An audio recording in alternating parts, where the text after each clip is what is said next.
Maraming salamat, Idol Dennis. Dito na nakamata report kada ito yung gundaway. Sa bali pa yung damag ngayon tayo alawatay. Manipod pa kadigiti kaadwatay tiruan ni Idol John Agustin. Ang mabaka man ni Joe Anditan. Ada nag-delete ka nito yung computer.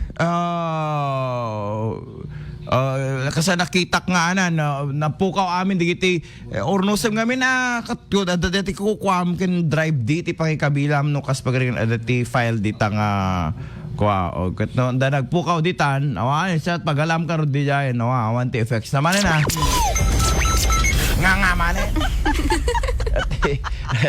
same kadigito nga gundaway okay tema naman ti report iti lokal ni Idol John Agustin kadigiti nga gundaway detalye manipod kay kuana IFM News. IFM News. Lokal. Idol John, tiyo pa nga detalye, go ahead. The Memorandum of Agreement itinagbaita na si SM City Lawag ni Mayor Michael Marcos yon para isilibre apapan panagbuya digiti senior citizen kaya na PWD itinadakamat a lugar. Sigun ni Vice Mayor ken Presiding Officer Ray Carlos Parinas na balbaliwan digiti nila o na si Memorandum of Agreement kasi siya bilang digiti mailibre sa pangpadasan na hinggana intun naglet pasedo at awen na 2025. Manipo diti do gasot abilang kita pagbarin asang gasot si mapan agbuya para man digiti da dumapay ng impormasyon dingin tayong arod dito paset na panagasarita.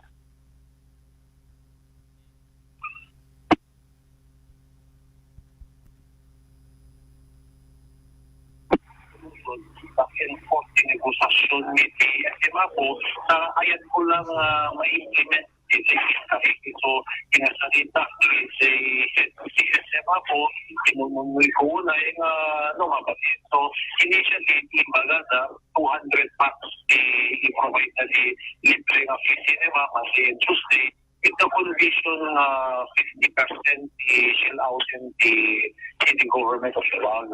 Initially ako hanggang mabalin na at kasi ang condition na po at na yung warming ordinance at nalilamit namin imbaga. Hindi na mo kasi kaya natanong makasi imbaga na nila mo na i-incorporate di kumaitling ordinance. So masapong may lang tayong i-revise po dito yung ordinance at so may include po dito. So ipakpakasi ka na po po since this is 200 packs there.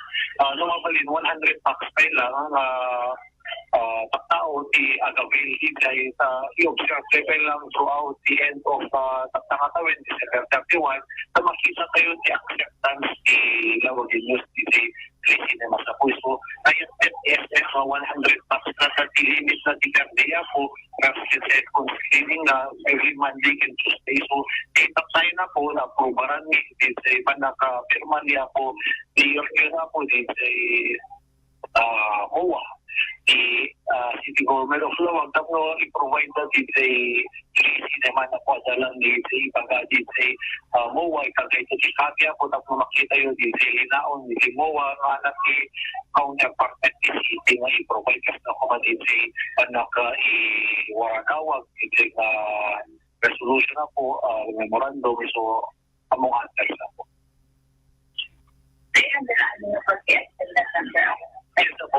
So far kanina nag-finalan yung mga saragan TSMA po libre 100 maximum of 100 per day Monday and Tuesday first and second screening na po.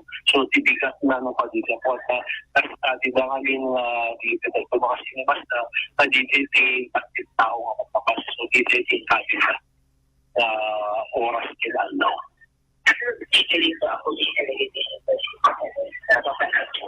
Handa no kapila din dyan po first no January so kitang party legislation na po na ikas ako so it's up to the executive yung execute na dito sa kitanda po so yung palagi po yung ako secretary na tayo na po nga track na i-transmit dito na resolution weekend ni pumayo rin tatlo maadal na nga na link dito implementation.